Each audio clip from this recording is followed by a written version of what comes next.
temps. Parce que c'est un culte de louange. Nous avons souhaité donner la place au chant pour qu'il loue le Seigneur avec nous.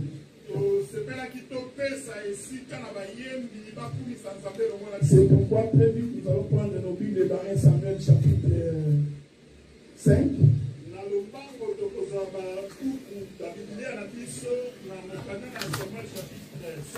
1 Samuel chapitre 5. Je vais lire à partir du premier verset jusqu'au verset 4. Il est écrit ceci. Les Philistins prirent l'arche de Dieu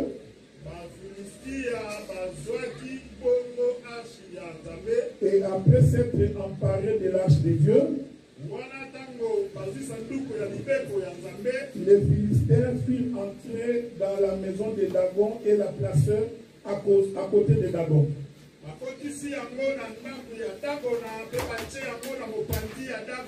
Le lendemain, les Asdodiens qui s'étaient levés de bon matin,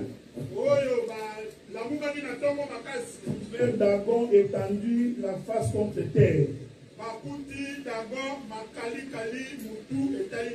devant l'arche de l'Éternel. Ils prirent Dagon et les remirent à sa place. Le lendemain encore, s'étant levé de bon matin, ils trouvèrent Dagon étendu la face contre terre, devant l'arche de l'Éternel. La tête de Dagon et ses deux mains étaient abattues. Il ne lui restait que le tronc. Que le Seigneur bénisse la lecture de l'Écriture. Pendant que je suis en train de parler, s'il y a possibilité d'arranger les sons, ça nous fera énormément plaisir.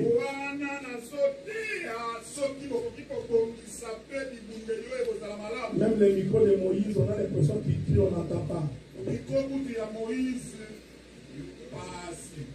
La Bible dit ceci, qu'un jour Israël était dans le combat. Est-ce qu'on est ensemble, hein? Suivez-moi attentivement, parce que je serai très vite et très rapide. Israël était en plein combat. Pendant qu'ils combattaient, ils se sont rendus compte que le combat devient difficile. Alors ils ont demandé qu'on apporte l'arche de l'Éternel au lieu du combat. Parce que l'arche de l'Éternel était dans la maison de l'Éternel. Mais qu'est-ce que c'est l'arche de l'Éternel? La Bible dit que quand l'arche arriva dans le champ de bataille, Israël poussa des cris. Les ennemis d'Israël ont entendu Israël pousser des cris. Alors ils posèrent la question, pourquoi ont-ils poussé des cris? Alors on dit aux Philistins, leur Dieu est sur le champ de bataille. Est-ce que vous me suivez? Cela veut dire que quand tu es en difficulté,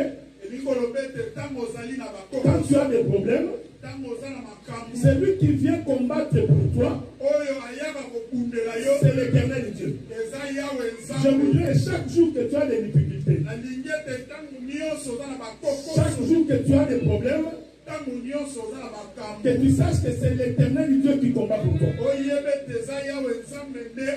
Mais l'arche de l'Éternel, je voudrais dire que c'est Dieu lui-même. Parce qu'un jour, Dieu dit à Israël, vous allez me construire un tabernacle et moi je viendrai habiter au milieu de vous. Donc la présence de l'arche de l'Éternel, cela veut dire que Dieu est au milieu du peuple. Or Dieu au milieu du peuple, c'est Emmanuel. Parce que Emmanuel veut dire Dieu au milieu de nous. En d'autres termes, Jésus-Christ, c'est Dieu au milieu de nous. Est-ce que vous me suivez? C'est pourquoi nous disons Jésus-Christ est Dieu. Parce que c'est Dieu au milieu de nous qui s'appelle Emmanuel. Je veux que tu me suives attentivement. L'ange de l'Éternel arrive dans les champs de combat. Pendant que Israël combattait, les Philistins vont prendre l'arche. Ils ont ravi l'arche entre les mains des Israélites. Ils ont amené l'arche dans leur camp. Ce que j'aime dans la Bible, ils sont allés mettre l'arche dans le temple de leur Dieu. Quand Israël a demandé l'arche, il avait demandé l'arche pour être victorieux. Mais Israël ne savait pas qu'en demandant l'arche, les Philistins vont récupérer l'arche. Parce que si Israël savait que l'arche va être récupérée par les Philistins, il n'allait pas demander que l'arche vienne. C'est la peine de Dieu soit avec vous. En d'autres termes, Dieu est arrivé au milieu d'Israël, mais il a été récupéré par les Philistins. Ici, les Philistins, c'est le peuple étranger. Est-ce que vous me suivez attentivement? Celui qui était le Dieu d'Israël, on a commis l'imprudence de l'amener sur le champ de combat. Et ils n'ont pas compris qu'en l'amenant sur le champ de combat, le Dieu d'Israël va devenir le Dieu des Philistins. Parce que les Philistins vont les récupérer. Ils vont l'amener dans leur camp. Est-ce que vous me suivez, hein? Mais quand ils arrivent là-bas, ils n'ont pas amené l'arche de l'Éternel partout. Ils ont amené l'arche de l'Éternel là où se trouvait leur Dieu. Et quand ils sont arrivés là-bas, ils ont mis l'arche dans la maison de leur Dieu. Et l'Écriture dit que quand ils sont revenus le lendemain matin, ils ont trouvé Dagon face contre terre. Ils l'ont relevé. Le lendemain en revenant, ils ont encore trouvé Dagon face contre terre. La tête coupée et les mains coupées. Que le Seigneur vous bénisse. Jusque là, j'ai répété le verset de la Bible. Donc jusque là, je n'ai pas prêché. Donc si quelqu'un vient raconter ça, et il s'arrête ici, il n'a pas prêché. Parce que prêcher, il faut maintenant expliquer ces mouvements ici. Et la paix de Dieu soit avec vous. Écoutez frère, le jour où Uza, qui n'était pas de la tribu de Lévi, il a essayé de toucher l'arche parce que l'arche allait tomber. La Bible dit que Dieu ne frappa le même jour. Et il mourut instantanément. C'est-à-dire qu'en Israël, n'importe qui ne pouvait pas toucher l'arche. Ne pouvait toucher l'arche qu'un fils de Lévi. Est-ce qu'on est ensemble, non? C'est pour dire ceci. Même pour prêcher l'évangile, même si tu as la bonne volonté, si tu aimes Dieu beaucoup, tu ne peux pas toucher à l'évangile si Dieu ne t'a pas donné mandat. Parce qu'il faut être fils de Lévi, de la lignée d'Aaron, pour que tu sois capable de toucher l'argent. Prêcher, ce n'est pas le français. Ce n'est pas parce que tu as demeuré longtemps dans l'Assemblée de Dieu. Uza avait de bonnes intentions. Ce n'était pas de mauvaises intentions. Il voyait l'arche qui voulait tomber. Laissez-moi aider l'arche pour que l'arche ne tombe pas. L'intention était bonne. Mais comme il n'est pas de la lignée de Lévi, comme c'est quelqu'un à qui Dieu n'a pas donné mandat, dès qu'il a essayé de toucher, il est mort sur place. C'est pourquoi dans l'exhortation, il ne faut pas quand tu me regardes prêcher, tu m'envies. Quand il se met debout pour prêcher, moi aussi je vais essayer de me mettre debout pour prêcher. Non, il faut avoir le mandat de Dieu. Écoutez frère, j'ai dit au pasteur Marcel, à partir du mois de février, il m'accorde 4 mois. Parce que nous allons mettre la doctrine dans cette église. Il y a beaucoup de choses qui se font ici qui sont contraires à la parole de Dieu. Le pasteur me l'a accordé. Du mois de février jusqu'au mois de juin, nous viendrons placer chaque homme à sa place. Parce que chacun doit faire son travail selon la recommandation de l'Éternel. L'intention peut être bonne. Mais quand on n'a pas reçu le mandat de Dieu, il faut s'abstenir d'entrer dans les champs. Je vais encore ajouter une chose. Je sais déjà que votre pasteur commence à vous supporter. Alors moi j'essaie d'aller de l'autre côté. Même les gens qui sont appelés au ministère, ils doivent être disciplinés. C'est pourquoi on les appelle les disciples de Christ. Parce que ceci va nous aider.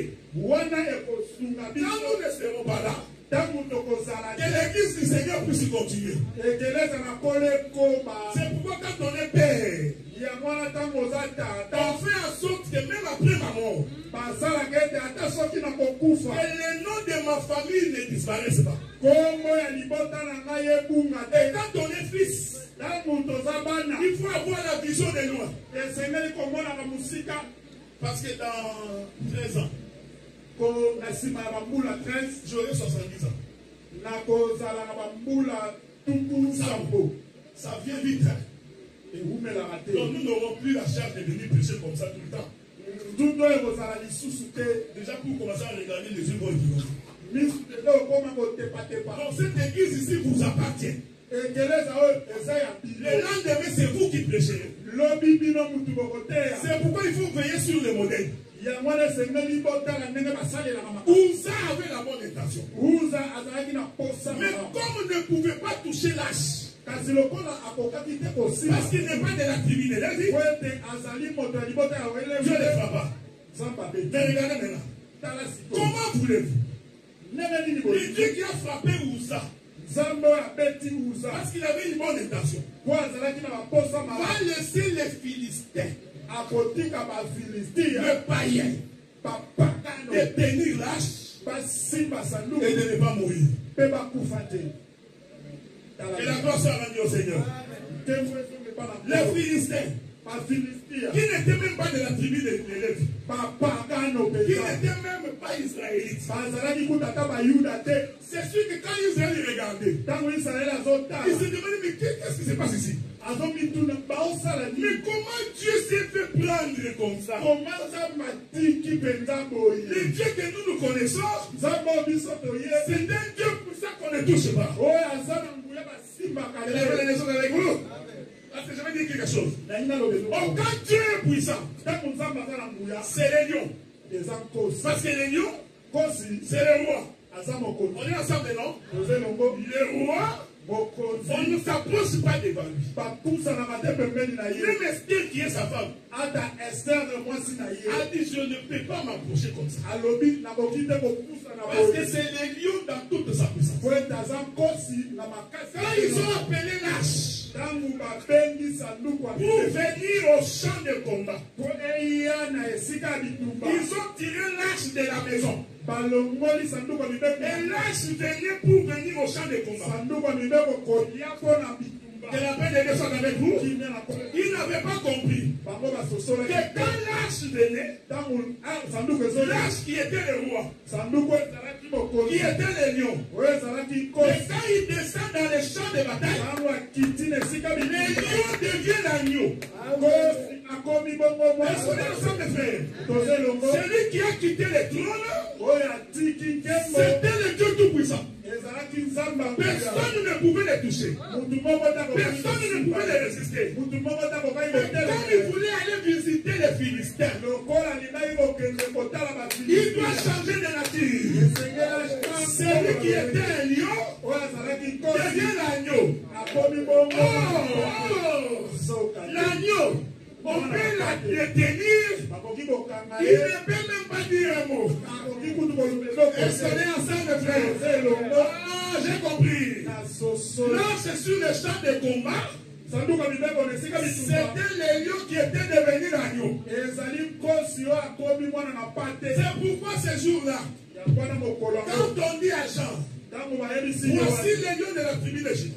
Lui, il est digne d'ouvrir le livre et d'en rompre les sceaux. Quand Jean se retourne, au lieu de voir les lions, la Bible dit qu'il vit l'agneau de Dieu assis sur le trône. C'est là la révélation. L'agneau ne peut pas rester sur le trône. Parce que le trône n'est pas pour l'agneau. Le trône est pour les lions. Donc j'ai compris que quand il vit l'agneau, le trône était devenu Golgotha. Est-ce que vous me suivez? C'est que le trône, quand ça devient l'agneau, ça devient le lieu de sacrifice. C'est pourquoi l'arche était venue au combat. Quand l'arche vient au combat, en réalité, ces champs de bataille-là était devenu le lieu du sacrifice. Pour que les dieux d'Israël aillent chez les Philistins.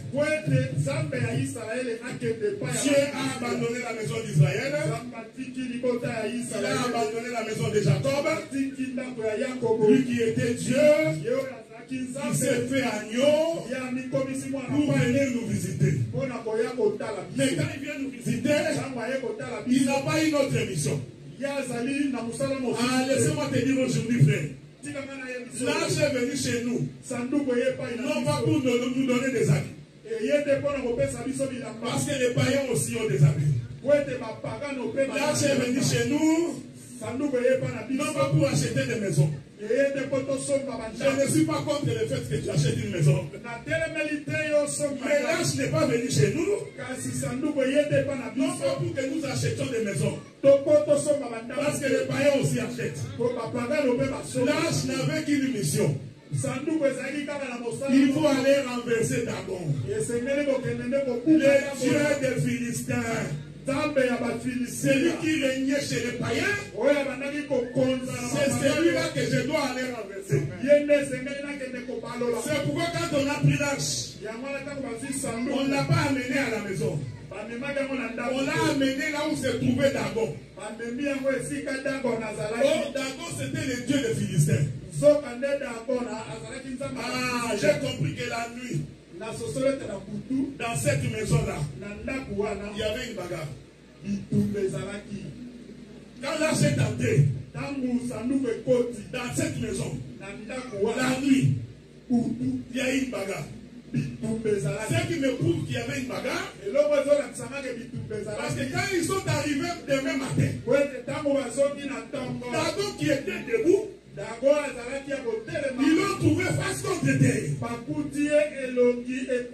Quelqu'un l'avait tapé pour qu'il mette sa face contre terre. Ma prière ce matin, que tous ceux qui s'élèvent dans ta vie, tous ceux qui s'élèvent dans ton existence, quand Dieu est avec toi, tout comme Dagon s'est incliné, que ton problème aussi s'incline devant le Seigneur. Laissez-moi dire une chose. Le frère Paul dit ceci. Il dit, celui qui est descendu, il a vaincu. C'est pourquoi Dieu l'a souverainement élevé. Il lui a donné les noms au-dessus de tous les noms. Écoutez-moi frère, il lui a donné les noms au-dessus de tous les noms. Jusque dans les cieux, sur la terre, sous la terre, tout chez nous, les schistes. Ah, j'ai compris. Quand l'arche est entré dans cette maison, d'abord regardez. Il dit non, devant celui-ci, je dois m'incliner. Ma face contre terre. Toute domination, toute puissance doit s'incliner devant notre Seigneur. Aucun esprit mauvais ne peut résister contre notre Dieu. Que les familles te réclament, frère. Que les sorciers te réclament. Mais si le Seigneur est avec toi, j'ai dit qu'ils vont se prosterner. Écoutez, frère, les mêmes personnes qui ont mis Daniel dans la fosse au lion, ce sont les mêmes qui sont venus le faire sortir. Celui qui te tire en bas, lui-même verra comment tu vas être élevé.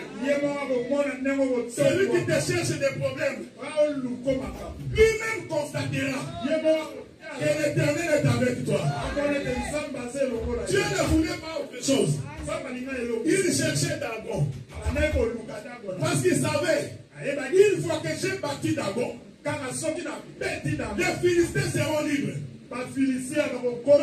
Donc cette nuit-là, en tout cas, Dagon a eu un coup de tête. Il se prosterne. Je vais dire une chose ici en exhortation. Quand Dieu te délivre de quelque chose, il faut croire à la délivrance et abandonner la chose pour laquelle Dieu t'a délivré. Laissez-moi dire encore une chose. Les gens qui ont la foi ne posent pas la question comment ça va se faire. Non, les gens qui ont la foi, ils vont dire ce que tu as dit Dieu. Je le fais, mais ce qui va arriver par la suite, je n'ai pas besoin de savoir comment.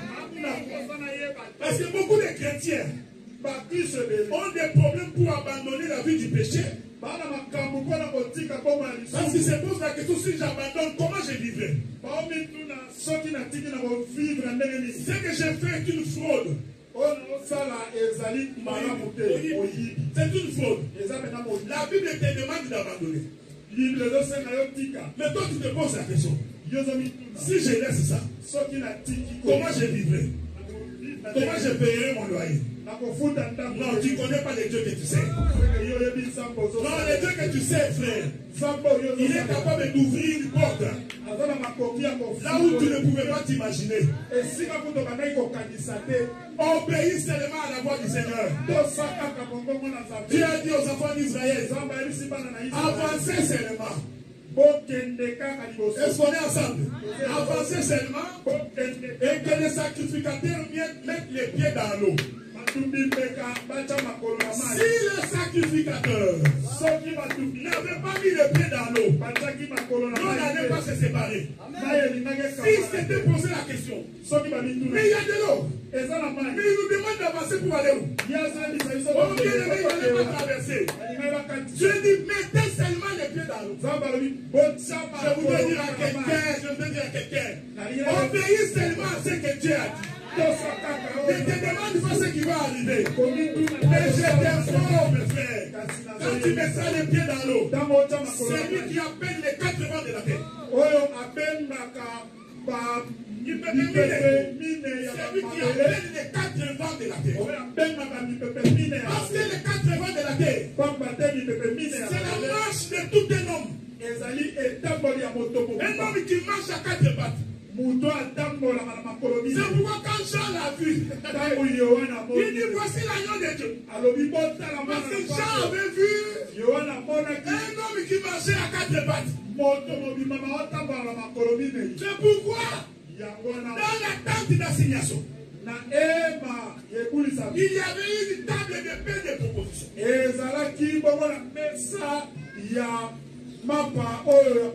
Dieu confirme que cette table-là était une table à 4 pieds. Ce n'est pas la table ronde. Parce que Dieu dit à chaque coin de la table, donc tu mettras des éléments d'ustensile à l'or.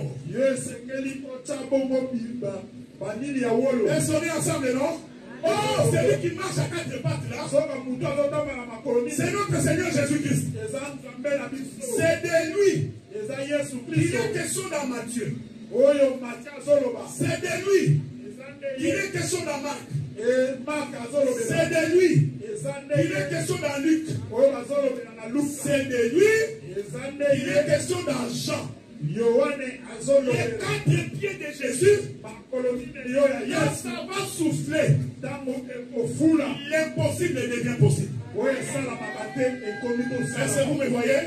Mais il faut accepter de mettre les pieds dans l'eau. Je vais donner un témoignage.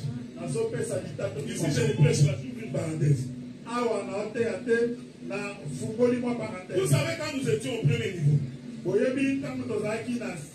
à peu près 30 ou 40. Quand on a vu cette salle ici, nous sommes venus avec le pasteur Marcel. Là, il n'y avait pas de podium. C'était de là jusqu'à là. Alors nous avions regardé la salle. Je voudrais être honnête avec vous. Moi j'ai douté.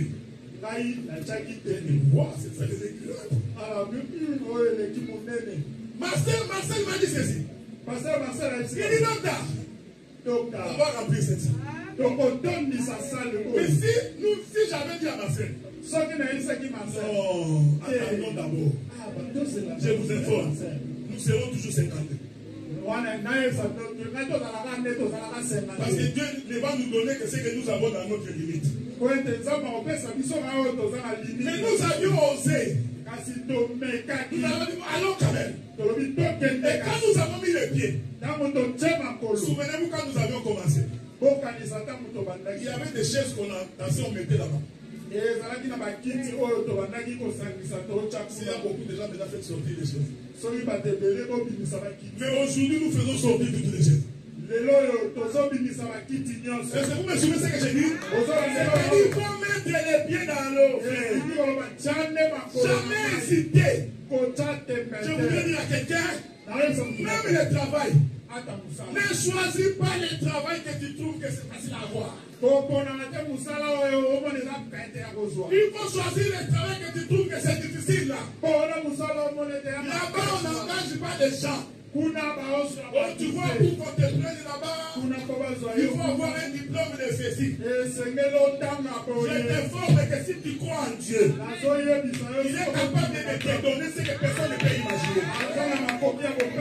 Je disais à un frère, vous fouillez les cultes de dimanche parce que vous voulez travailler dimanche. C'est parce que vous ne connaissez pas les dieux que vous servez. Fais un feu à l'éternel. Fais un feu à l'éternel. Dis éternel Dieu. Je prends la résolution de venir au culte tous les dimanches. Je dirai à mon manager, s'il ne m'accorde pas dimanche, qu'il me vire. Je te forme. Deux choses vont arriver. Si tu as la foi et que tu crois que Dieu est vivant, soit que ton manager va te dire que le dimanche tu es off, va à ton église. Sinon il va aussi te virer. Mais s'il te vire, cela ne veut pas dire que Dieu t'a abandonné. Cela ne veut pas dire que Dieu n'a pas exaucé ta prière. Non. Est-ce que vous me suivez? S'il te vire, alors tu mettras tes genoux à terre. Tu diras éternel Dieu, j'ai été viré à cause de toi. Si aujourd'hui je suis chômeur, c'est à cause de toi. Et je t'informe, frère, le Dieu qui écoute la prière, il va t'ouvrir une nouvelle porte avec une grande bénédiction plus que celle-là. L'ange de l'Éternel est rentré dans ton se prosterner. Mais regardez ce que les Philistins ont fait. Ils ont relevé Dagon. C'est ce que tu fais. Quand Dieu te délivre, au lieu de continuer la marche de délivrance, tu peux reprendre ce que Dieu t'a délivré avec. C'est-à-dire que tu relèves encore Dagon. Oh, mais écoutez, la Bible dit quand ils sont revenus le lendemain, pour que Dieu ne leur donne pas la possibilité de relever encore Dagon, Dieu va couper la tête de Dagon. Alors donc dans cette nuit-là, Dieu avait un couteau pour couper la tête de Dagon. Est-ce qu'on est ensemble, non? Dieu avait le couteau pour couper les bras de Dagon. Je voudrais dire, ce qui te tourmente là, tu es capable de couper la tête de cette chose. Rien n'est impossible à Dieu. Et une fois que la tête est coupée, le corps ne fait que bouger, mais il n'a plus de pouvoir. Est-ce que vous me suivez?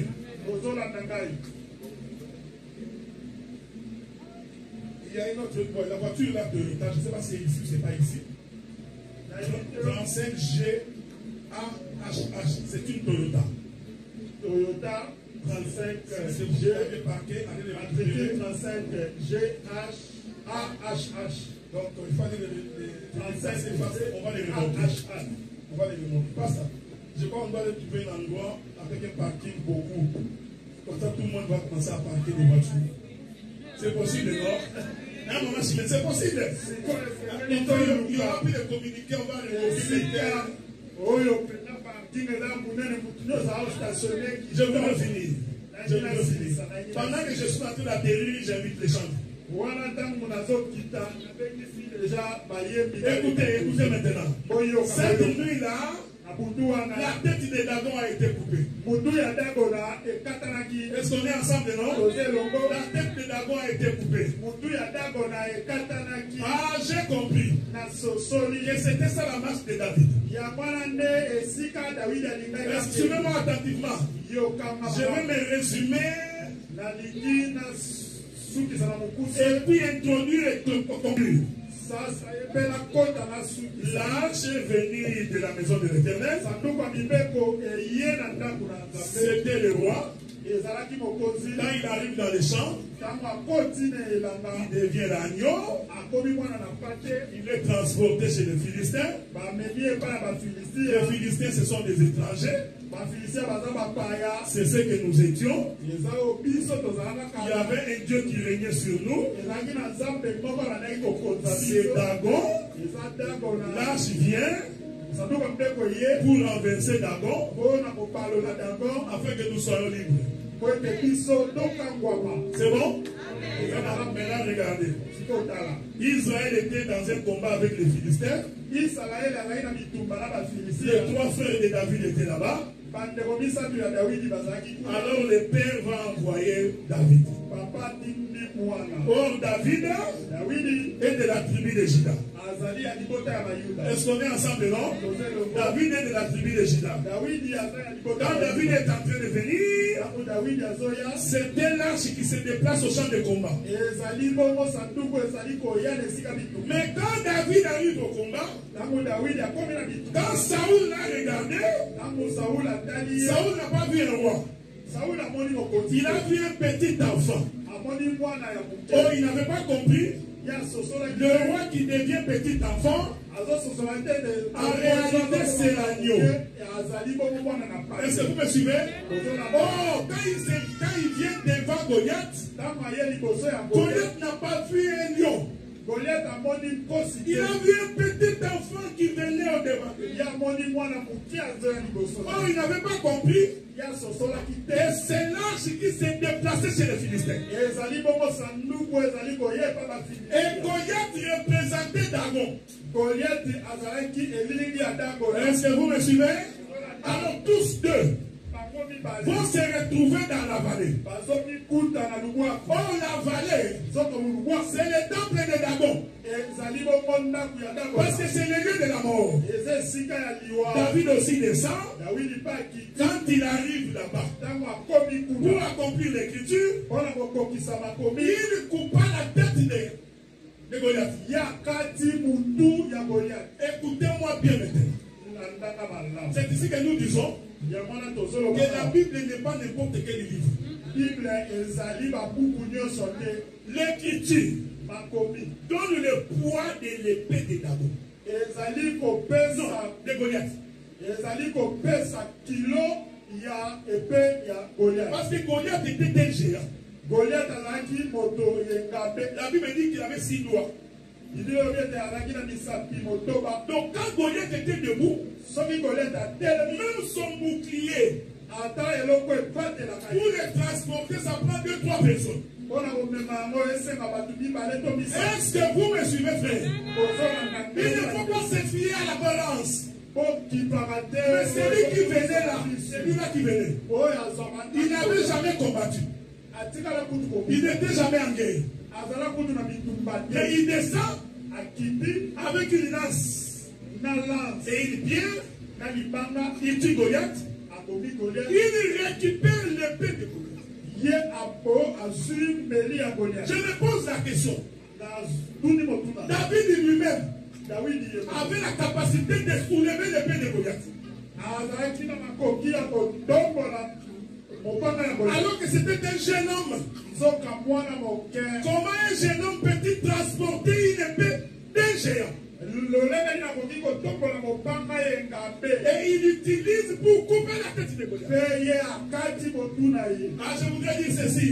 Dieu dans sa faiblesse, le diable a cru la voir. Oh, il n'avait pas compris que dans cette faiblesse-là, il y avait toute la puissance de Dieu. Il paraissait comme un faible plante desséchée. Mais cependant, en lui, il y avait toute la puissance de Dieu. Mais bien aimé, il ne faut jamais te minimiser. Il ne faut jamais dire que Nazam Tomakila m'a bé. Oh, moi je ne réussis pas. Dites ce que je dis, frère. La Bible, je vais profiter pour te le dire. Les interprètes, il faut dire ce que les prédicateurs. Parce qu'à ce moment ici, c'est moi qui prêche. Quand je serai descendu, il viendra prêcher. L'interprète doit répéter ce que je dis. Je sais que des fois vous aimez les commentaires, mais la doctrine, vous voudrez que tu dises ce que je dis. Est-ce que vous me suivez? Amen. Tu comprends. Vous aussi vous comprenez. Écoutez frère, cela veut dire que dans ta faiblesse là, il ne faut pas te négliger. Parce que celui qui est en vous, il est plus fort que celui qui est dans le monde. Donc je voudrais dire, comme parole prophétique, que tout ce qui est difficulté dans ta vie, tout ce qui est problème dans ton existence, même si les liens de famille t'est lié, même si on t'a mis les pieds liés, les mains liées, tout ce que tu fais, tu n'avances pas. L'argent rentre sa sort. J'ai dit ce matin que les poches soient fermées pour que l'argent demeure dans ta poche. Et toutes les portes qui s'ouvrent pour que l'argent parte. Dès que tu as l'argent, c'est ton père qui est malade. Dès que tu as l'argent, c'est ta maman qui a des problèmes. Dès que tu as l'argent, on t'attrape avec un ticket de $380. Pendant que nous prions aussi, toi, on va venir te remonter. Tu dois encore prendre l'argent pour aller récupérer ta voiture. J'ai dit ce matin que Dieu ferme toutes ces portes-là. Les portes des démons, des diaboliques, tout ça, que cela soit fermé au nom de Jésus. Toi qui es tout le temps en train de regretter, tu fais un pas, 3 pas derrière. Tu avances de 2 pas, 6 pas derrière, 3 pas, 10 pas de derrière. Il y a quelqu'un qui est en train de te réclamer. Je m'oppose à tout esprit de réclamation. Cet esprit-là, qui fait que quand tu rentres dans le mariage, il faut que tu divorces comme ta maman, comme ta grande soeur, comme tes petites soeurs. Même pour un rien, tu veux sortir d'un mariage. C'est un esprit de réclamation. Je suis en train de m'opposer à cela. Par le nom de Jésus. Par le nom de Jésus. Toi qui es tout le temps dans l'agitation. Ton esprit n'est pas tranquille. Tu trouves un travail de $15 de l'heure. Après 2 semaines, tu veux les $17 de l'heure. Après, on va te virer encore, tu rentres dans le social. Ton esprit est agité. C'est un esprit de Caïn. J'ai dit au nom de Jésus que tes pieds soient inébranlables. Apprends à rester là et prier. La bénédiction de l'Éternel te trouvera. C'est Dieu qui vient vers toi. C'est lui qui te recherche. Ce n'est pas en allant à gauche et à droite. Oh, j'aime ça. Dieu dit, ne promène pas les regards inquiets. Ni à gauche ni à droite. Parce que quand tu as Dieu, partout où tu seras, l'Éternel te bénira là où tu es. Alors je m'oppose l'esprit de vagabondage. Non, laissez-moi dire ça, frère. Toi qui refuses le mariage tout le temps, tu crois que c'est normal. Tu penses que non, c'est normal. Même toi, un homme que les femmes refusent tout le temps. Tu dragues ici, non. Tu dragues là, non. Tu dragues là, non. Non, il y a quelque chose qui ne va pas. Quelque chose ne semble pas marcher. Oh, je voudrais dire que le masque de vieillesse qu'on t'a mis là, c'est l'esprit là, quand on te voit, ne t'aime pas là. Et cela tombe aujourd'hui au nom de Jésus. Laissez-moi avancer. Les gens qui refusent tout dans les mariages. Non, pas celui-ci. Non, pas celui-là. Tu comprends? Pas celui-ci. Moi, j'ai été blessé dans la souffrance. Chine m'a fait beaucoup de tort. Depuis que Chine m'a fait beaucoup de tort, j'ai beaucoup des hommes. J'ai des fois. C'est un mauvais esprit. Aujourd'hui, je voudrais dire, au nom de Jésus, là, j'ai venu chez Dagon. Pour que Dagon tombe, frère. Dagon doit tomber. Au nom de Jésus, j'ai dit Dagon doit tomber. Tu penses que c'est toi. Ce n'est pas toi. C'est un esprit. Tu penses que c'est ta réflexion. Non, regarde par toi-même. Tu verras qu'il y a une limite qui te suit. Oh, ma prière ce matin. Ma prière ce matin. Pendant que nous nous mettons debout. Mettons-nous debout. Mettons-nous debout. Ma prière ce matin. Que le Dieu de gloire te visite, mon frère.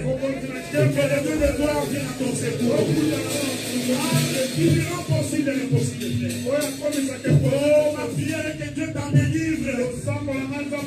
Parce que Dagon a été renversé. Dagon a été renversé.